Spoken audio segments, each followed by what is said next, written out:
안녕하세요. 오늘의 뉴스레터에 오신 걸 환영합니다. 조용한 밤하늘 아래 우크라이나 키이우의 수도 곳곳에서 끊임없이 경보음이 울려 퍼졌습니다.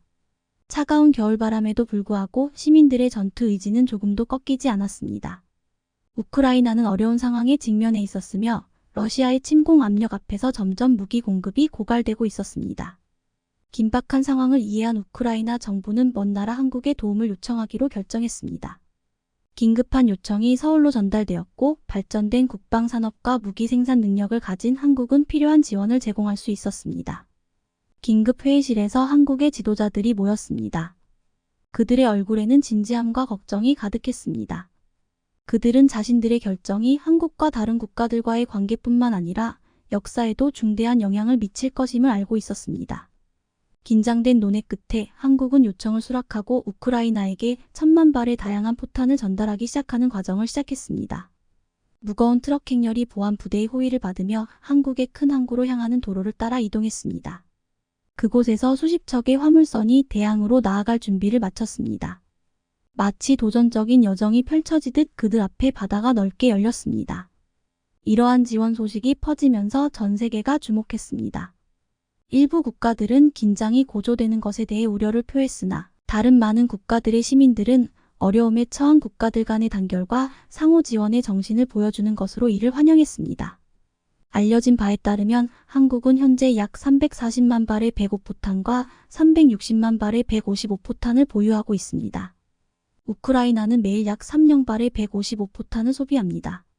현재까지 한국은 155포탄을 2배 이상 소비했습니다. 한국이 이렇게 많은 포탄을 보유하고 있는 이유는 이 나라가 1형대 이상의 K1 전차와 3형대의 자주포를 운용하고 있기 때문입니다. 한국에서 제조된 105포탄입니다.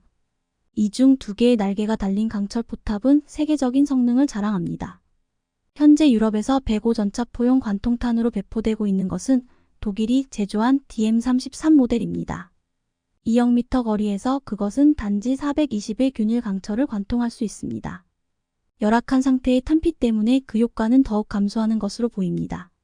반면 한국이 개발한 K274N 관통탄은 매우 큰 550의 관통력을 가지고 있습니다. 200m 거리에서 강화 장갑이 없을 경우 그것은 러시아의 T-72 전차를 파괴할 수 있습니다. 이 때문에 서방의 지원을 받는 전차에서 발사될 때 한국의 포탄이 전장에서 보여주는 강력한 힘이 현재 두려움을 불러일으키고 있다고 사람들은 생각합니다. 현재로서 우리가 155를 생산하기로 결정한다면 우리는 매달 300발 이상의 포탄을 생산할 수 있습니다. 풍산이 생산하는 모든 종류의 탄약을 결합한다면 우리는 매년 1억 발의 탄약을 생산할 수 있습니다. 마침내 탄약을 실은 배들이 우크라이나에 도착했을 때 새로운 희망이 사람들의 마음에 불을 밝혔습니다. 이 지원으로 그들은 국가를 방어하는 싸움에서 혼자가 아니라는 것을 알았습니다. 우크라이나는 어려운 상황에 처해 있지만 국제적인 친구들의 도움으로 국가를 보호하기 위해 계속 싸울 것입니다. 한국의 지원을 받기 전에 우크라이나는 많은 어려움과 도전을 겪었습니다. 우크라이나의 무장 세력은 장비와 탄약이 부족한 조건에서 러시아의 군사적 압력이 증가함에 따라 지치지 않고 싸워야 했습니다. 그들은 가능한 모든 자원을 창의적으로 사용하여 방어 능력을 유지해야 했습니다. 도시에서는 시민들이 지속적인 경보 상태에서 생활해야 했으며 많은 지역에서 전기와 물 공급, 식량 공급이 중단되었습니다. 병원은 환자로 넘쳐나고 의약품과 의료 장비가 부족한 상황에서 부상자와 사망자 수가 계속 증가하여 상황은 더욱 악화되었습니다. 그러한 상황에서 한국의 도움은 새로운 바람을 가져다 주었고 우크라이나에게 희망과 힘을 부여했습니다. 그러나 탄약을 이전하는 과정이 어려움 없이 진행된 것은 아니었습니다. 화물선들은 공격받거나 차단될 위험에 직면해야 했으며 추적이나 매복을 피하기 위해 안전한 경로를 찾아야만 했습니다. 모든 이동은 화물과 참여하는 사람들의 안전을 보장하기 위해 신중하게 계산되어야 했습니다. 한국에서 제공한 탄약이 마침내 우크라이나 무장 세력에 도착하자 상황은 점차 개선되기 시작했습니다. 새로운 공급원 덕분에 우크라이나 군은 방어 활동을 강화하고 심지어 영토를 되찾기 위한 반격 작전을 확대할 수 있게 되었습니다. 군인과 시민들의 사기는 국제사회의 지원이 있다는 것을 알고 더욱 높아졌습니다. 전쟁은 여전히 계속되고 있지만 한국의 귀중한 지원으로 우크라이나는 도전에 맞서 계속해서 국가를 지키고 미래의 평화를 향해 나아갈 추가 자원을 얻었습니다. 한국에서 생산된 포탄이 우크라이나 전장에 투입되자 그들의 우수한 품질과 성능이 즉각 드러났습니다. 한국의 포탄은 첨단 제조 공정과 최신 국방 기술을 적용하여 정밀하고 파괴력이 큰 무기를 만드는 것으로 알려져 있습니다. 이 포탄들은 고품질 재료로 만들어져 엄격한 검사 과정을 거쳐 공장을 떠날 때마다 최고의 기술적 기준을 충족합니다. 이는 포탄의 관통력과 비행 안정성을 증가시킬 뿐만 아니라 오류율을 줄이고 각 공격에서의 효율성을 높이는 데 기여합니다. 전장에서 한국 포탄의 무시무시한 힘은 각 발사 때마다 입증되었습니다. 정밀한 목표 위치 지정과 첨단 유도 기술을 사용하여 포탄은 원거리에서 목표물을 정확하게 타격할 수 있으며 위험 지역에 너무 가까이 접근하지 않고도 적에게 큰 손실을 입힐 수 있습니다. 한국 포탄을 장착한 우크라이나 포병 부대는 자신들의 전투 능력에서 뚜렷한 차이를 빠르게 인지했습니다. 그들은 포탄의 고품질과 신뢰성 덕분에 장기간 포격 작전을 걱정 없이 수행할 수 있었습니다. 이는 포병의 힘을 강화할 뿐만 아니라 적에게 심리적 우위를 점하는 데도 도움이 되었습니다.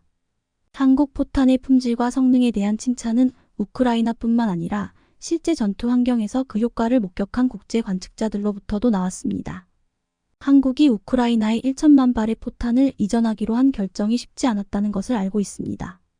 이는 국제사회에 대한 책임과 이 나라가 직면한 정치적, 경제적, 그리고 안보상의 위험 사이에서 고려된 신중한 결정이었습니다. 한국이 직면한 가장 큰 어려움 중 하나는 우크라이나 충돌에 대해 다른 입장을 가진 국제사회와 다른 국가들로부터의 압박이었습니다. 충돌 중 한 측에 포탄을 제공하는 것은 편을 드는 행위로 해석될 수 있으며 특히 러시아와 같은 국가들과의 외교적 관계에 심각한 영향을 미칠 수 있습니다. 또한 동의하지 않는 측에서 올 수 있는 보복 가능성 포함하여 사이버 공격, 경제 제재, 심지어 안보 위협까지 걱정해야 했습니다. 따라서 한국은 이러한 지원 결정이 국가 안보에 영향을 미치지 않도록 강력한 보안 조치와 정보 보호를 실행해야 했습니다. 한편 짧은 시간 내에 대량의 포탄을 생산하고 운송하는 것은 기술적, 물류적인 측면에서도 도전이었습니다. 한국은 생산 능력을 강화해야 했으며 이것이 국내 수요나 다른 나라들과의 수출 약속에 영향을 미치지 않도록 해야 했습니다. 그럼에도 불구하고 국제 평화 안보에 대한 확고한 의지와 책임감을 가지고 한국은 이러한 어려움을 극복했습니다. 한국 정부와 국민은 단합하여 생산, 검사, 운송 및 탄약 인도에 이르기까지 모든 문제를 함께 해결해 나갔습니다. 한국의 결정은 이 나라가 국제 정의와 평화를 위해 서는 용기와 결단력을 증명했습니다. 이 행동은 쉽지 않았음에도 불구하고 국제사회로부터 칭찬과 사랑을 받았으며 한국을 책임감 있고 긍정적인 영향력을 가진 국가로서의 위치를 강화시켰습니다. 이 결정은 올바른 행동을 취하는 것의 중요성을 전 세계에 강력하게 전달했으며 그것이 어려운 길일지라도 말입니다.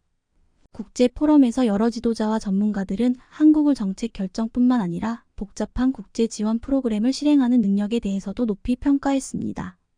이는 한국의 조직, 관리 및 국제적 약속 이행 능력을 증명하며 많은 국가들이 해내지 못할 도전에 대처할 수 있는 능력을 보여줍니다.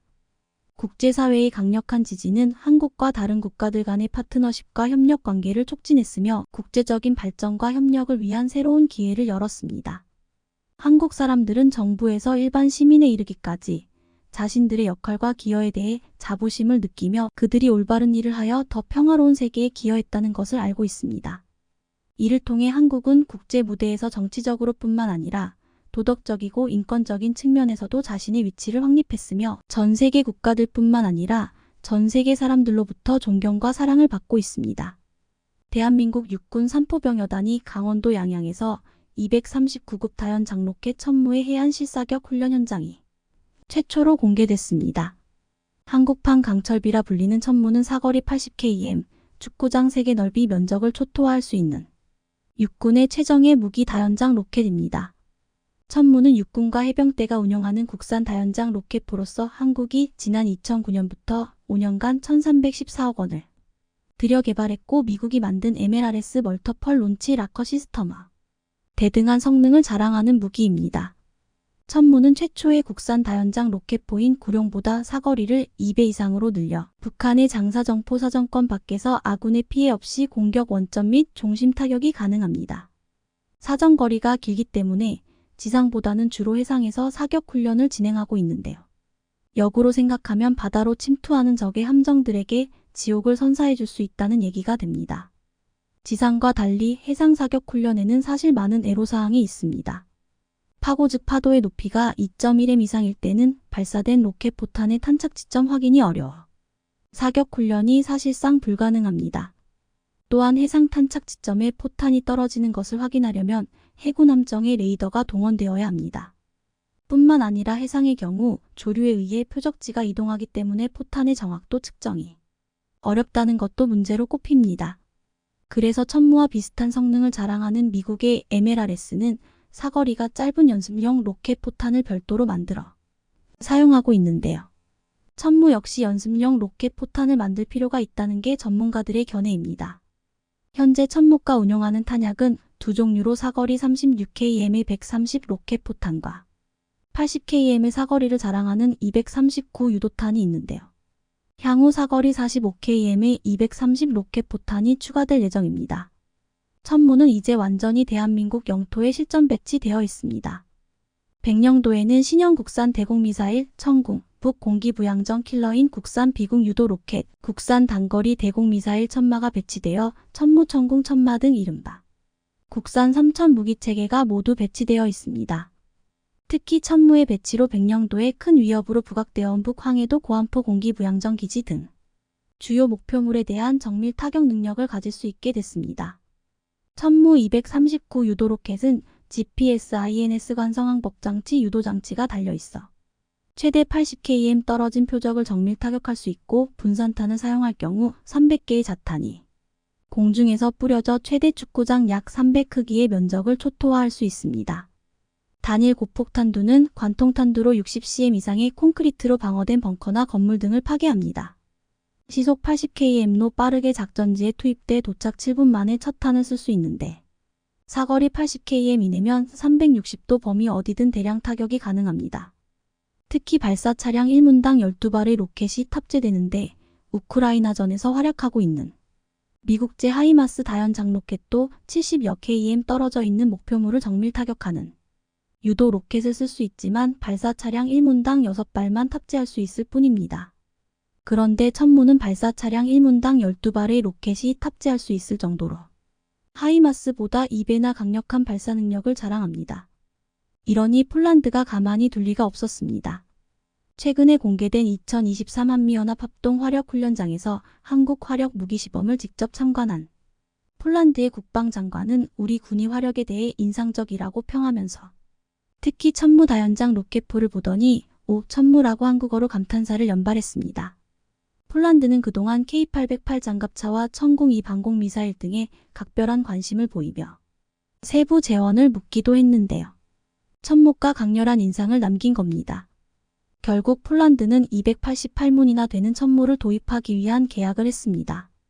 천무는 지난해 폴란드와 1차 수출 이행 계약을 했으며 아랍에미리트 UAE에 이어 사우디아라비아에 수출돼 실전 배치된 사실이 최근 확인되기도 했습니다.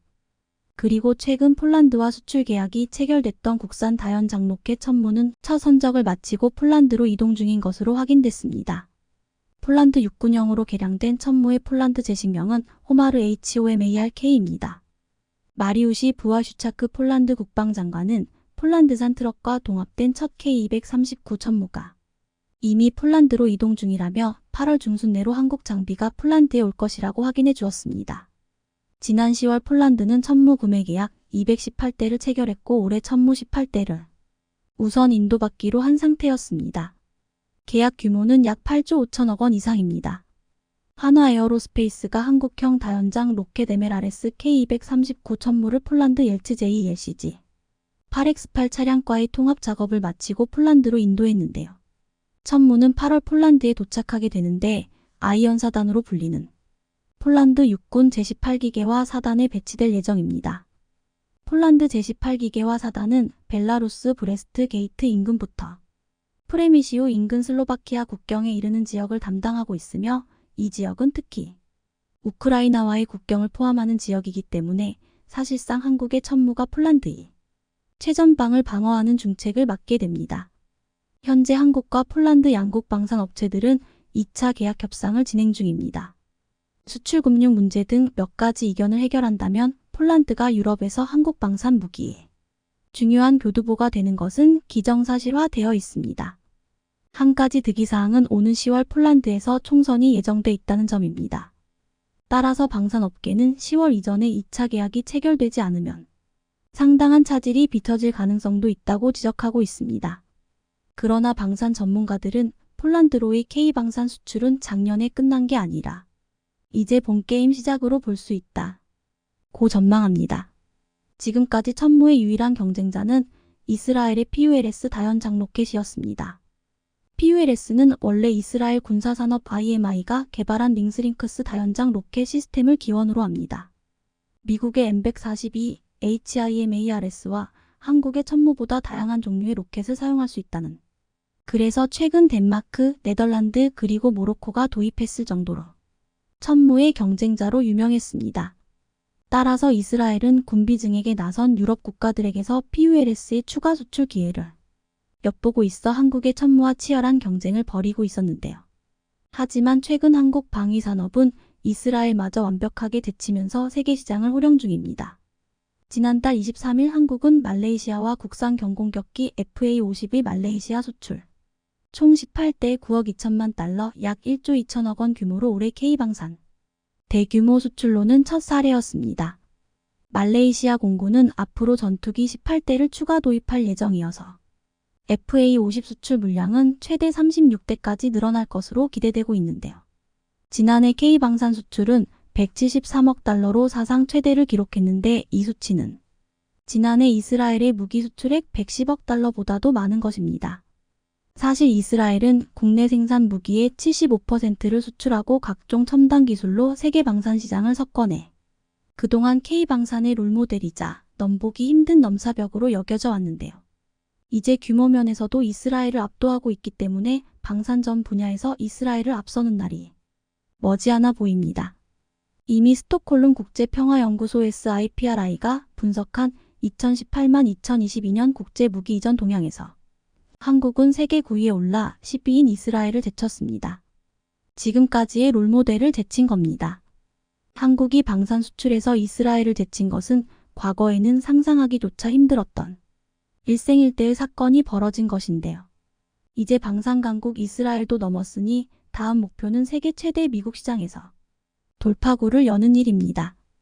K방산은 폴란드 대박 신화에 그치지 않고 세계 4대 방산 수출국으로 도약하기 위해 미국 시장의 문을 두드리고 있습니다. 폴란드 한국 KEPL 전차를 강화할 기술은 무엇입니까? 폴란드 디펜스24 폴란드의 대표적인 군사 매체 디펜스24가 22일 이희성 현대로템 군수사업 담당 부사장과 K 전차 기술의 폴란드 이전에 대해 인터뷰한 보도가 큰 화제가 되고 있습니다.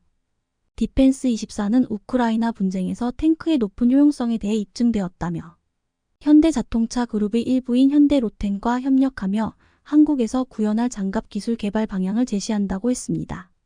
이 매체 인터뷰 방송은 이러했습니다. 현대로템은 지난 40년간 주력 전차 기술을 개발해왔으며 K는 현대로템이 제작하는 국산 전차입니다. 현대로템의 독자적인 주력 전차 기술을 바탕으로 한 PGG와의 협력은 매우 중요합니다. 현대로템 구성원들이 PGG그룹 및 암몬 에이전시와 논의 중인 세부 사항을 위해 메인건, 무장 서스펜션 유닛, 자동 로딩 시스템 등 KEPL의 주요 부품들의 기술을 이전하고 KEPL의 많은 부품들이 폴란드에서 생산될 예정입니다. 이제 우크라이나에서 볼 수 있듯이 전장에서 전차의 역할은 항상 매우 중요하며 과거에 비해 몇 가지 요소가 더 중요해지고 있습니다. 예를 들어 장갑 방어보다는 능동 방어 체계가 필요하고 디지털 체계에 기반한 협동작전 능력이 필요하고 민첩한 기동성과 보다 정확하고 강력한 화력이 필요합니다. K는 세계 최고의 디지털 시스템을 갖추고 있으며 기동성과 화력은 세계 최고 수준입니다. 현대로템은 PGG 그룹과 함께 세계 최고의 주력 전차를 완성하기를 희망하며 현대로템은 한국 정부의 지원을 받아 현대자동차 그룹의 R&D 첨단 기술을 활용하여 차세대 전차를 개발하고 있습니다. 수소에너지, 연료전지 기능, 인공지능 기반 무인 시스템 및 개선된 장갑 안티드론 시스템, 130주포 및 최첨단 전장 관리 시스템 등 여러 분야에 중점을 두고 있습니다. 아시다시피 매우 유용하고 효과적인 주력 전투 탱크를 위한 핵심 요소들이 있습니다. 이동성 활용 및 보호 시스템입니다. 그리고 현대자동차 그룹의 일원으로서 특히 모빌리티 분야에서 현대자동차 그룹의 첨단 기술을 협력하고 활용할 수 있습니다. 현대차 그룹은 차세대 멤버 탱크 등 미래 무기 체계를 위해 인공지능, 로봇, 무인체계, 에너지 등 미래 기술에 막대한 투자를 해왔습니다. 현대자동차 그룹 연구소와 협력하여 수소에너지, 연료전지, 무인 시스템, 모빌리티 등의 분야를 활용하겠습니다. 현대로템은 지난 16일 K전차 6대를 폴란드에 넘기며 모레 예정된 28대를 3개월 앞서 모두 납품했고 2024년에 56대, 2025년 96대 등 180여 대를 한국에서 생산해 납품할 예정입니다. 1차 계약한 180대는 긴급 소요 분량으로 우리 육군이 사용하는 버전을 최소한의 설계 변경으로 납품한 모델입니다. 이후 820대는 폴란드연 모델 KPL로 공급될 예정인데 무려 15조 원에 이르는 초대형 프로젝트로 폴란드 내에서 큰 기대를 받고 있습니다. KPL은 폴란드가 원하는 사양을 적용하고 현대로템에 업그레이드된 기술이 들어가는데 이 중에 320대는 국내에서 생산돼 납품되고 나머지 500대는 현지 생산으로 공급될 예정입니다. 폴란드는 KPL에는 원격 조종 기관 흥난 RCWS과 함께 러시아 미사일 공격에 취약할 수 있다는 K전차의 방법을 감화시킬 대전차 로켓 및 미사일 방호체계 등이 더해지는 것으로 알려졌습니다. 그런데 단순히 무장체계와 방어체계가 업그레이드 되는 것만을 기대했는데 현대로템 이희성 부사장은 폴란드를 흥분시킬 놀라운 이야기를 꺼내들었습니다. K전차는 한국 정부의 지원으로 현대자동차 그룹의 첨단 기술이 들어갈 것이라는 것이었습니다. 최근 현대자동차의 로봇과 무인체계에 대한 놀라운 투자가 큰 주목을 받고 있기에 폴란드는 KPL에 현대자동차의 신기술이 들어갈 수 있다는 사실에 환호했습니다. 이 영상에 이희성 부사장의 인터뷰와 함께 현대자동차의 로봇이 등장하자 폴란드 네티즌들은 브라보 폴란드군을 뽑아줘 흥미로운 선택입니다. 우주에서 동명인이 나오는 공상과학 영화처럼 들립니다. 나도 똑같은 느낌을 받았습니다. 우리는 외계인을 다루고 있습니다. 라고 반응했습니다. 많은 이들은 로봇이 나오는 장면을 보면서 현대자동차의 미래 기술로 KPL 영화에 어떻게 진화할지를 기대했습니다. 현대자동차는 지난 20일 증장기 사원 전략 발표에서 10년간 109조를 투자해서 2030년에는 전기차 200만 대를 목표로 한다고 했습니다. 이미 현대차 그룹은 로봇 사업을 위해 보스턴 다이내믹스를 입수하고 지난 8년간 200여 개 스타트업에 1조 3천억 원을 투자하며 로봇과 AI, 자율주행 등 미래 기술에서 앞서가는 전략을 퍼져가고 있습니다.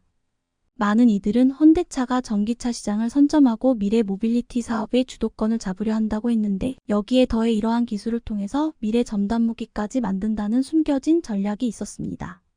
현대로템은 KPL을 비롯해 K3전차의 최첨단 기술을 넣는다고 했는데 폴란드는 KPL을 자국에서 생산하면서 K3전자 개발에도 자벼하려 하고 있습니다.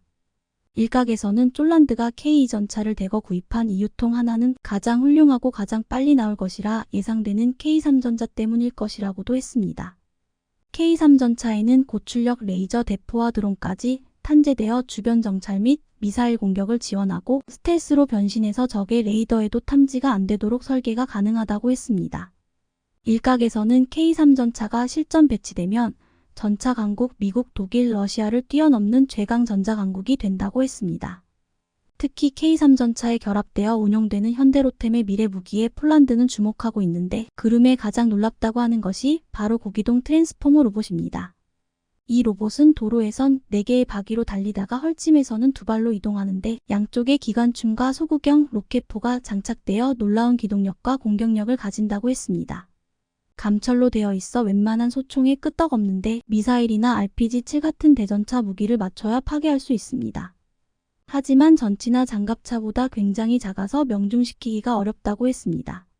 재밌는 것은 이 로봇을 보고 마치 공상과학 영화나 컴퓨터 게임에 등장하는 트랜스포머 같다 고 했는데 개발진이 게임 메탈기어 솔리드에서 실제로 영감을 얻었다고 밝히기도 했습니다. 이미 이 로봇은 2021년부터 개발이 시작되어 3년 후인 2026년에 완성될 것이라고 했습니다. 또한 현대로템은 지난 2005년부터 무인 차량 개발을 시작했는데 현대로템이 개발한 대표적인 무인 차량은 전기로 가는 HR 세르파입니다. HR 세르파는 6륜 전기 구동 체계를 갖추며 360도 제자리 회전 능력 등 뛰어난 기동성을 발휘하는데 경호경비, 감시정찰, 물자환자 후송, 화력지원, 폭발물 위험불 취급 탐지, 특수임무 등 어떤 장비를 탑재하느냐에 따라서 다각도로 계열화가 가능합니다. 현대로템은 HR 세르파를 개발하며 쌓은 기술력으로 다목적 무인 차량을 만들었습니다. 다목적 무인 차량은 임무에 따라 다양한 장비를 탑재하고 운용할 수 있는 2T 이하 원격 무인 운용 차량입니다. 주야간 4KM까지 탐지가 가능한 카메라가 장착돼 사용자가 원거리에서도 별도 모니터를 통해 실시간으로 감시 영상을 확인할 수 있어 GOP와 DMZ, 해만 지역과 같이 광범위한 경계 지역의 정찰이 가능하다고 했습니다. 또한 현대로템이 미국 연구소 뉴호라이즌 스튜디오와 함께 개발하고 있는 4개의 발의 바퀴를 장착한 DOSS도 주목을 받고 있습니다. DOSS는 바퀴로 달릴 수도 있고 장애물이 있을 땐 사족 보행으로도 이동하는데 산악 지형에서 감시 점찰은 물론 화력 지원 부상자 후송과 불자, 수송, 폭발물 담지 및 제거, 심지어 딸 탐사 등 다양한 임무를 수행할 수 있습니다. 지금 한국은 K2 전차에 이어 K3 전차를 개발하면서 이와 함께 전장에서 싸울 수 있는 미래 첨단 무기 개발에 박자를 가하고 있습니다. 한국의 K2 전차를 대거 도입한 폴란드가 만약 K3 전차 개발을 함께한다면 규모의 경제 효과로 생산 단가가 떨어져 더 낮은 단가에 생산 및 수출할 수 있는 이점이 있다고 보고 있습니다. 또한 폴란드를 교두보로 유럽 국가들에게 수출된다면 앞으로 나토 표준 전차는 한국산 전지가 될 것이라는 말까지 하고 있습니다. 미래의 전장에서는 공상과학 영화에서 물법한 무기들이 대결할 것이라고 했는데 현대로템이 수출하는 K방산의 대표작 중 하나인 K 흑표 전차가 글로벌 탱크 전투력 순위에서 상위 10위권에 이름을 올렸습니다. 최근 하카드닷컴 HOTCARS 캄이 발표한 화력이 가장 뛰어난 전차 10종 10배털 탱크스 위드 더 모스트 파이파워 순위에서 한국의 K 흑표 전차는 당당히 8위에 올랐습니다. 하카드닷컴의 선정 이유를 보면 한국은 다른 어떤 나라보다 군사적 수요가 많은 나라다. 전투 탱크 부문에 있어서는 수년 동안 K 흑표를 보유해왔기 때문에 어떤 군사적 도전에도 충분한 대응이 가능했다. 특히 K 흑표의 화력과 방어 시스템은 세계 최고 수준이다. 라고 평가했습니다. 이어 K 흑표는 전설적인 에밀 에이브럼스 전차 모델에서 파생됐다.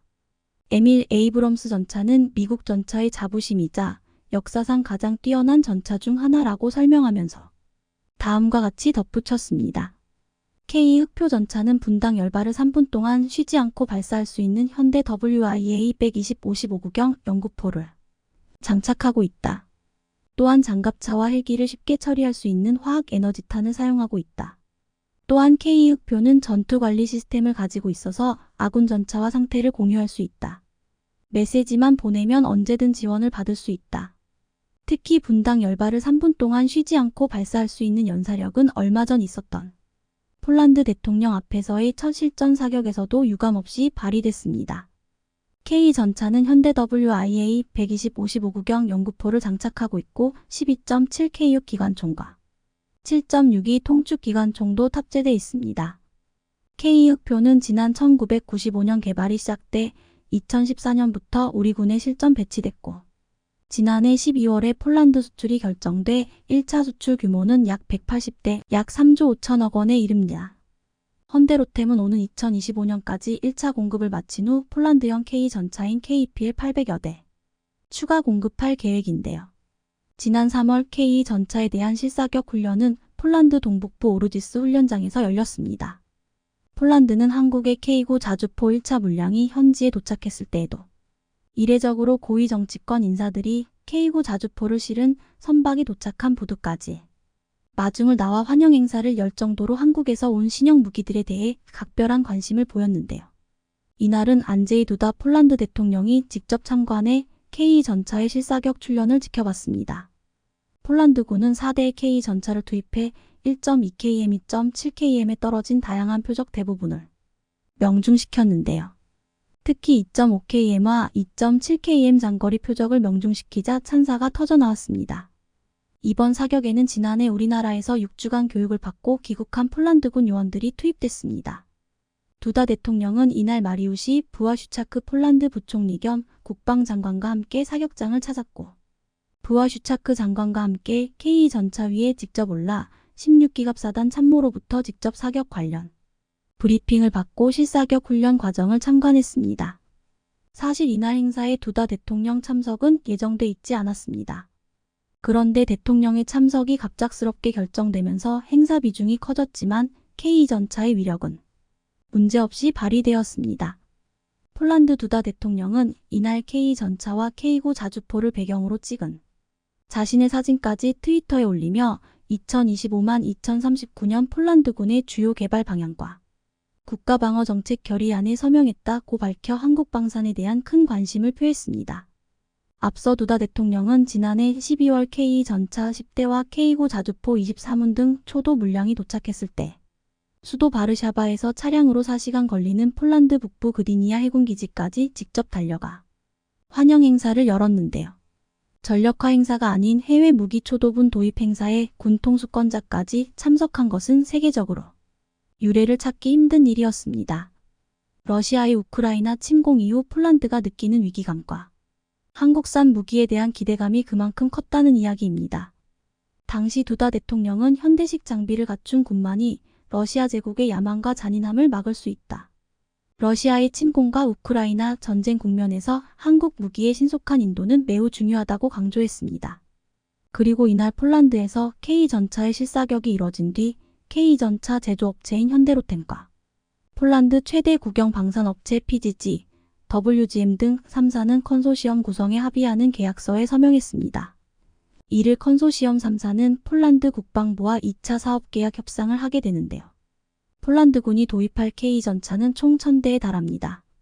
이 중 180대는 한국군이 도입 중인 것과 똑같은 형이지만 나머지 820대는 폴란드형 KEPL로 업그레이드된 것입니다. 여기에는 한국군 K전차에는 없는 원격 조종기관 총탑 RCWS, 적 대전차 미사일 로켓을 요격하는 능동방호체계 APS 등을 장착하게 됩니다. 또한 820대 중 320대는 한국에서 나머지 500대는 폴란드 현지 생산이 추진됩니다. K전차는 최근 노르웨이 전차 사업에서 독일 레오파르트 2 전차의 고배를 마셨지만 아이러니하게도 K전차의 명성은 오히려 더 높아졌습니다. 우리 K전차와 세계 최강이라는 평가를 받아온 독일 레오파르트 7 전차는 노르웨이 전차 사업에서 치열한 경합을 벌여오다 올해 초 독일제로 결정됐는데요. 노르웨이 국방물자청은 최근 디브리핑, 즉 사업 결정 배경과 내용 등을 해당 업체에 설명해주는 브리핑을 통해 가격 면에서 K가 우수했고 성능 면에서도 동등 이상의 평가를 받았다고 밝혔습니다. 즉 노르웨이군에서는 K전차를 원했지만 독일과의 관계 등 정치적인 이유로 레오파르트를 선정했다는 이야기입니다. 한 소식통은 폴란드는 지난해 K 구매를 결정할 때 K가 레오파르트 EH7보다 우수하다는 노르웨이 전차 사업 평가 결과를 입수했던 것으로 안다고 전했습니다.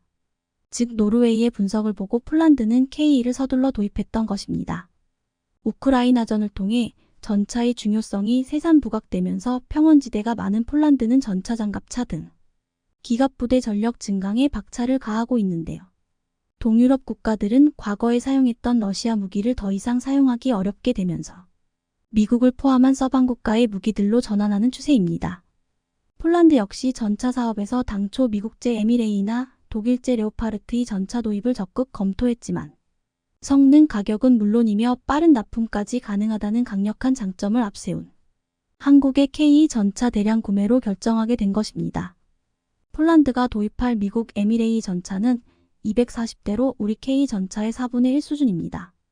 이처럼 폴란드를 비롯해서 한국 무기를 구매하는 나라들이 늘어나자 이제는 미국, 독일 등이 한국 무기에 대한 견제를 강화하고 있다는 후문입니다. 냉전 이후 무기 생산 라인이 크게 약화됐던 독일이 우크라이나전을 계기로 본격적인 방위산업 재가동에 나선 것도 우리에게는 도전 요소입니다. 따라서 이제 한국은 폴란드를 유럽의 방산 수출 거점으로 삼아 제3국 시장 진출을 적극 추진하고 있습니다. 부하슈차크 국방장관도 지난해 11월 한폴란드 방산협력 콘퍼런스에 참석해 한쫄 방산 협력을 통해 양국 방산업계는 공동으로 제3국 시장 진출이 가능하게 될 것이라고 말해 이를 확인시켜줬습니다. 폴란드는 지난해 한국 방산업체들과 K전차 1000대, K9 자주포 672문, FA50 경공격기 48대, 천무 다연장 로켓 288문 등에 대한 수출 계약을 체결했는데요. 폴란드 무기 수출은 2030년대 초중반까지 단계적으로 이뤄질 예정입니다. 폴란드와의 1차 계약은 120억 달러, 약 15조 6천억 원 수준이지만 탄약과 후속 군수 지원 등 전체 물량을 포함하면 총 규모는 400억 달러, 무려 52조여 원에 이르는 막대한 금액입니다. 그리고 5월 22일 현대로템은 폴란드의 K전차 7대를 추가로 인도해 이번에도 납기를 칼같이 지켰습니다. 마리우시 블라슈차크 폴란드 부총리 겸 국방부 장관은 지난 19일 트위터를 통해 한국의 또 다른 K 촉표 전차가 오늘 그드니아 항구에 도착했다. K 전차는 기계화 부대로 이동할 것이라고 밝혔습니다. 현대로템은 작년 8월 폴란드 군비청과 K 전차 수출을 위한 1차 이행 계약을 체결했고 오는 2025년까지 K 전차 180대를 공급하게 되는데요. 초도 물량 10대를 인도한 이후 지난 3월 1차 공급 물량 일부인 5대를 조기 납품했고 2개월여 만에 7대를 또다시 인도한 것입니다. 지금까지 폴란드에 공급한 K 전차는 총 22대입니다. 이렇듯 한번 계약하면 납기일은 물론 모든 약속을 철저히 이행하다 보니 해외에서 한국산 무기에 대한 신뢰도는 더욱 높아지고 있습니다. 시청해주셔서 감사합니다.